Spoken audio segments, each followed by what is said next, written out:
Hey everyone, and welcome to another episode of the GC Informer, GameCast's very own news program. I'm Mark, also known as Koistorch. Today we have a couple interesting news topics.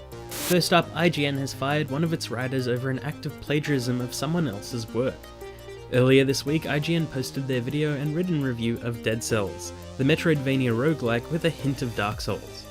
The review in question borrowed heavily from Boomstick Gaming's channel, with very similar sentence structure and even video timestamps. A few words were changed or omitted, but the similarities were too many to be just a coincidence. Boomstick Gaming made a video about the similarities, and IGN has since removed the written and video reviews and fired the writer in question. IGN released a statement explaining their zero-tolerance stance on plagiarism.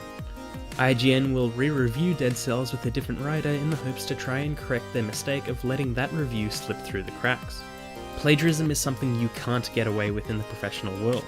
It reflects poorly on you and can severely hurt your career if you're caught. This case is a perfect example of this. And oddly enough, I'm sure Boomstick Gaming have found it as a blessing in disguise, as their subscriber and view count has skyrocketed in the last few days. Next up, Nintendo shared their latest Nintendo Direct, focusing purely on Smash Bros. Ultimate releasing December this year. The Direct started off with a bang as we were introduced to Simon Belmont, making a pretty awesome debut in Smash. He has access to sub-weapons like axes and holy water, as well as a limp and controllable whip just like some of the older games. He's joined by Richter Belmont, who's an echo of Simon. We'll also get Dracula's Castle as a new stage and Alucard as an assist trophy. The stage itself seems really interesting with multiple hazards and even enemies to fight and avoid. The next newcomer is King K. Rool, or King Cruel depending on your pronunciation. Anyway, K. Rool has been requested a lot, and it's cool to finally have him in, and to also have another Donkey Kong character make their way into Smash. He looks to be a heavy hitter with a fairly generous counter move and some neat knockback projectiles. Two more echoes were announced too, with Chrom and Dark Samus finally making their way to Smash as well. Nintendo kept their promise that Chrom would make it into the next entry from Robin and Lucina's initial reveal trailer in Smash 4. Dark Samus is a great choice, as even if she performs like regular Samus, her animations are different and even just her regular movement is cool, with her always hovering a little over the ground.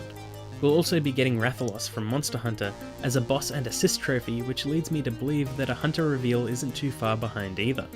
The Direct went into even more additions and changes, like colossal selection of stages, items and mechanics, like merging stages together on a rotation, and enabling a final smash meter like a super meter in more traditional fighting games.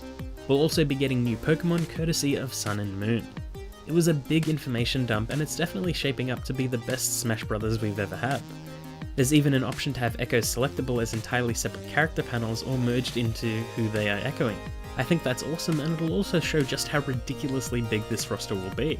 I'm also keen to see DLC down the road depending on any more new IPs from Nintendo or third-party success stories. Super Smash Bros. Ultimate will launch December 7th this year exclusively for the Nintendo Switch. And that's all the time we have for today. Please don't forget to like and subscribe, and please let us know what you thought of today's topics in the comments below. Until next time, bye!